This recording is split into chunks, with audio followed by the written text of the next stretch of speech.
General सेक्रेटारिनि आखायाव जोंनि अर्गेनाइजिं secretary दिबानस' बिथांनि आखाइनिफ्राय गांसे फाइल होना गथायनानै जों बिबान होनाय आरो साफ्रोमखौबो जोङो बरायनाय थाबाय। गोजोन्थों। दे अननानै जिरायथ'गोन जोङो अननानै जिरायथ'गोन। अब्ला दिनै जोंनि बारग'इन देबदिनि खावलायनाय बायदियै दाब दाब गामिनिफ्राय नुजाथि फैनाय साफ्रोम रायजो राजानिसिम जोंनि अननाय खुलुमनाय सिबिनायखौ फिन खनसेबाव जासिहरबाय। बोथोराबो थान्दा आरो बिबुंथि लाखिनायजों लोगोसे रायजो राजाखौ जि मेसेज होफैदों बेखौ आं खोब गोजोननाय मोनदों। गमामायैनो बिथांमोननि साननाय आरो मावनायनि गेजेरजों जोंनि बे समाजा फोसाबजागोन आं बेखौ सानदों। मानोना दिनै बर' समाजा बेसेबा अलखद बे अलखदाव गोग्लैनाय बायदि जों नुनो मोनो। जोंनि लाइमोनफोरा साफ्रोमबो दिनै बायदि रोखोम निसा जुक्त जानायजों गोग्लैसोनानै दङ।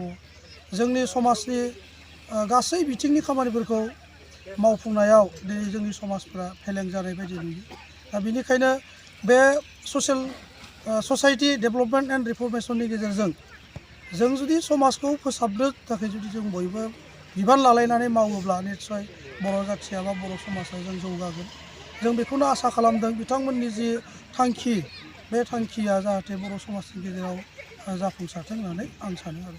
मा बुंहरगोन आरो मा बानजाय हरगोन?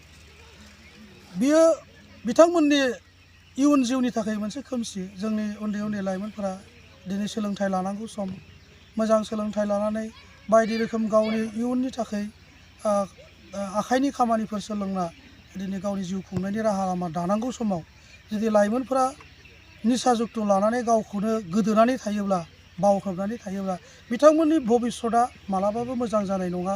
आं बेखौ बिथांमोनखौ खावलायनो लुबैयो। बेनिखायनो बे बिथांमोना उन्दै उन्दै लाइमोन जायफोर निसा बा जौ जुवा डेनराइट सिगारेट सोबनानै गावखौनो बावगोमानानै दं बिथांमोना सिरि मोननांगौ आरो फैबाय थानाय समाव गावखौ सासे मोजां समाजनि बेक्ति बा सुबुं हिसाबै गायसननायाव बिथांमोना माबायदि गावनि जिउखौ दैदेनगोन बिनि सायाव गोरों सुबुं बा मोजां शिक्षा दिक्षा लानानै आवगायलांनांगौ होननानै आं बिथांमोनखौ खावलायहरनो सानो।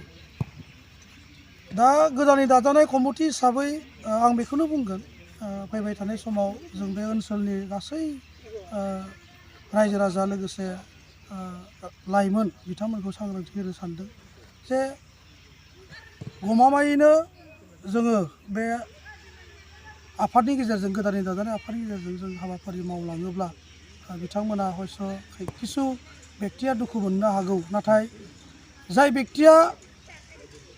जाय बिथांमोनखौ जोङो होबथानो बा बादा होनो सानदों बिथांमोननि जोङो इयुननि गाज्रिनि थाखाय नङा, बिथांमोननि इयुननि मोजांनि थाखाय। बिथांमोना दिनै बावनानै गोदोनानै आन्दायनानै दङ। बिथांमोनखौ जोङो बे गोदोनानै थानाय बा आन्दायनानै थानायनिफ्राय बोखांनायनि राहाफोरखौसो जोङो बिथांमोननो होनो नागिरदों। बेनिखायनो बिथांमोनखौ आं खावलायगोन आरो बिथांमोनखौ आङो साबधान होगोन जाहाथे बिथांमोना इयुनाव मोजां फारसे आवगायबोगोन। आं बेखौ बिथांमोनखौ साबधान होनायजों लोगोसे खावलायहरनाय थायो। Thank you.